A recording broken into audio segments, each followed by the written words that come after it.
Great. Hi, Peter. How are you? All right, let's talk tariffs. Peter, No questions. Let me start. So I want to just lay some stuff out for you, and then we'll take some questions. How's that? That deal? Great. Okay. So obviously, you just heard the news. They've stayed the order of the court, and we will go obviously to the appeals court, and if necessary, up the chain from there. Let me give you some context. The broad context for this administration is that President Trump ran, among other things, on stopping Communist China from poisoning Americans with fentanyl. We've lost over 1 million souls to fentanyl over the last years. It's not just the fentanyl itself that kills, it's that the Mexican cartels blend the fentanyl in to all the hard drugs, the methamphetamine, the heroin, the ecstasy, all that. But also, and if you're anybody out there watching this is buying any prescription drugs online, it's creeped into things like Valium and Xanax as well. It's a carnage, and it is an emergency. And President Trump promised to stop that, and the courts have intervened now on that. So that's one piece of what happened yesterday.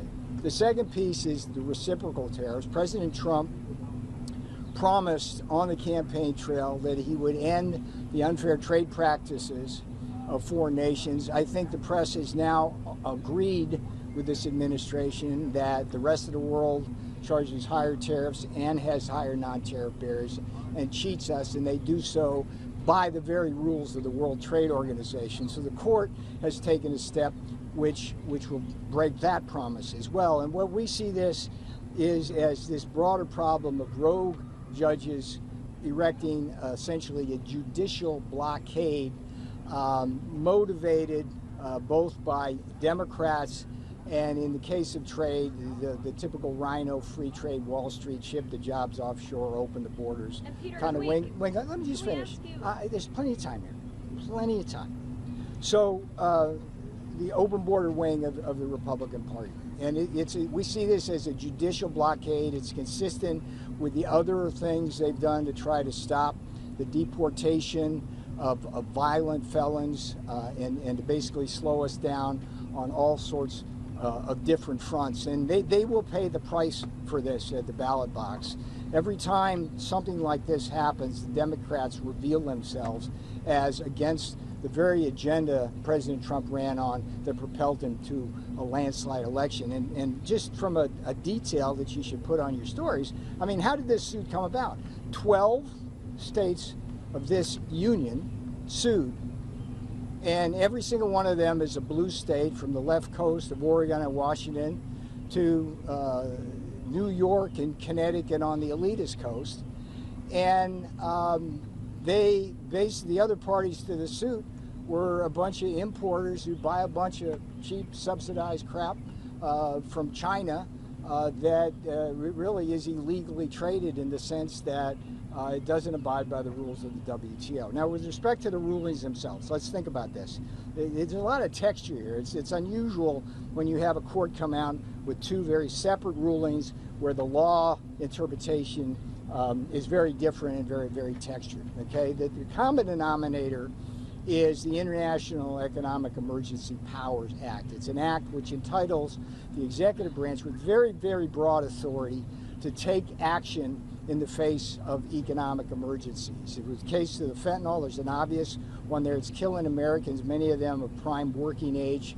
And that fentanyl tariff also was designed to stop the border invasion. And when you have 20 million people coming in, stealing jobs, depressing wages, that's part of the emergency.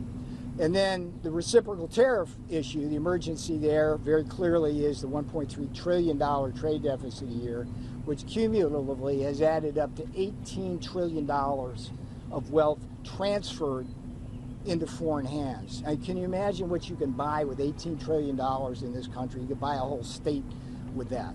So with respect to the fentanyl tariff, the court argued that somehow that there wasn't a sufficient connection between tariffs and the ability to stop the fentanyl poison. We just violently disagree with the court on that and see that as a violation of the separation of powers between the judicial branch and the executive branch itself. The court is not supposed to micromanage how the president of this United States is supposed to be able to get people to stop dying from fentanyl. And the court didn't even note the fact that the fentanyl tariffs have been actually quite successful so far in improving that situation.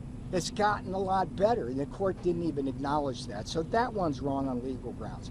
With respect to the reciprocal tariff argument, that was like a whole separate argument. They basically said that the president acted beyond the scope of his authority. And the buried lead in all of that was they said, well, this is why the stock market has basically not reacted to this, because the status quo is still in place. It's like you can use other things to accomplish the same result. We just don't like this one. You know, it's the 122, the 232, the 301, 338. Do your homework. You know how all that works.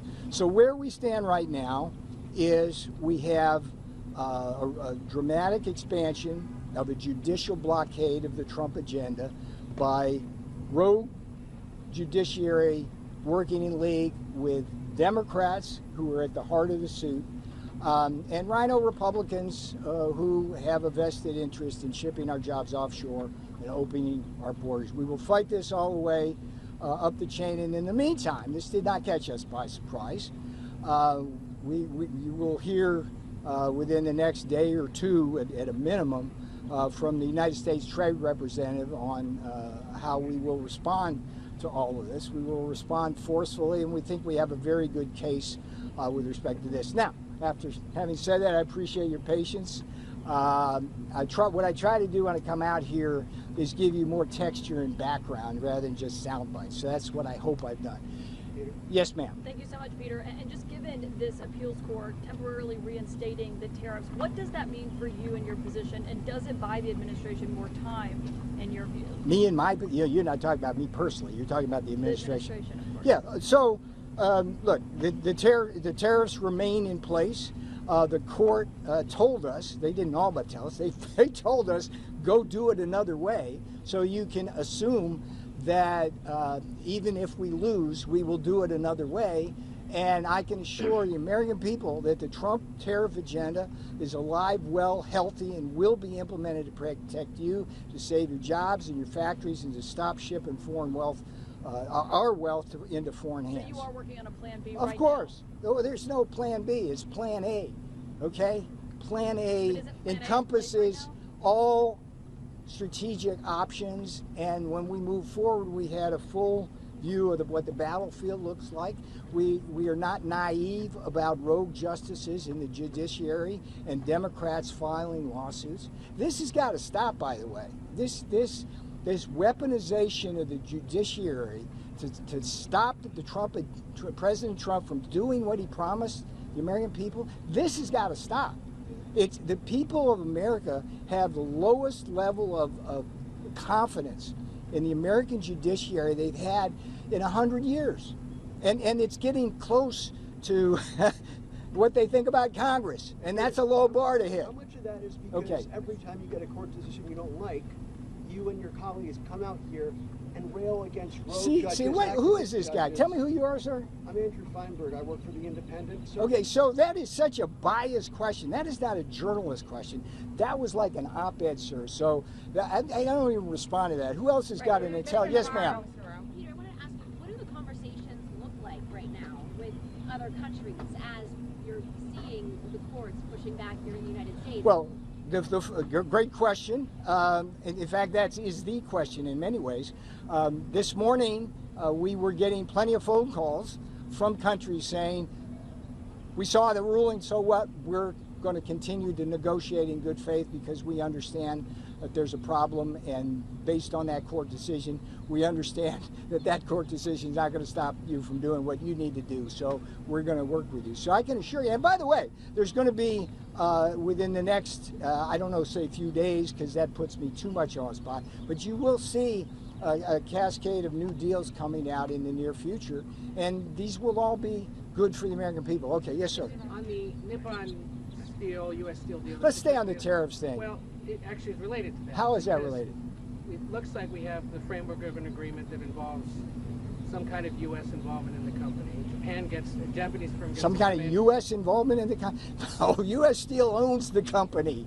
Nippon Steel is going to have some involvement, but no control of the company. I don't want to tell you because hey, look, today is tariff day. Tomorrow I'll come back out. We'll talk about it. Yes, ma'am. You're Yes, talking ma'am. about other things that the courts are asking you to do, like Section 122 and 301. The court didn't ask us to do it. They pointed out that we have other ways to do that, which is kind of curious that they would do that.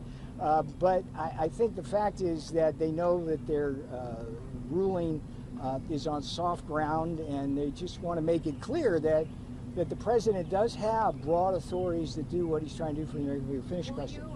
Will you pursue those in parallel paths, or will you wait till the court ruling? I defer to our great United States Trade Representative Jameson Greer on that. I'm sure he'll be out in front of these cameras and with press releases trying to explain that matter. Yes, ma'am. About here. Yes, sir. What do you mean that we should expect Commissioner Greer, Ambassador Greer, in a couple of days? Is that Yeah. Wait. Look, obviously, we're going to have a lot to say about this, and he's the best person to lay all of that in full. My job here today is to explain to you the backstory about what that case is and how it came about. But we'll and point out that it was not unanticipated, and we're going to move forward with an aggressive thing. So yes, sir. Thank you, Peter. My colleagues with Spectrum News across the country have talked to a ton of small business owners over the last few months who say they're having trouble keeping up with this back and forth for their supply chain, explaining price increases to their customers. Yeah. What's your message to them right now? How are they supposed to keep businesses normal amidst hourly changes? We're in a point where in this history of this country, if we do not shift structurally to a world where the world treats us fairly, we will never have this opportunity again. And a lot of this back and forth is the result of the Democrats working with the globalist rhino Wall Street people to try to stop the Trump agenda, whether it's at the border or whether it's on trade.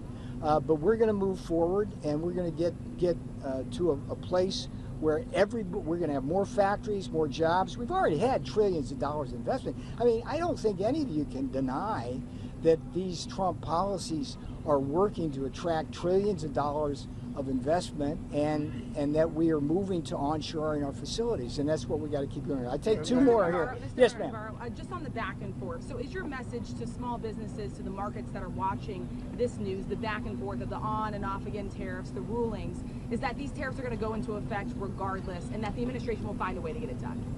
I think that's a fair assessment. And look, I think that one of the other themes that I would ask every one of you when you talk about your stories and write them is this: you cannot simply write about tariffs within the context of just tariffs alone. You have to look at the broader issue of how we're going about policy. I had an op-ed yesterday in The Hill, which I would urge everybody to read and report on, which basically talks about how the Congressional Budget Office, when they scored the bill, came out with an estimate of GDP growth of 1.7%, and they said that we were going to have a nearly $4 trillion addition to the deficit.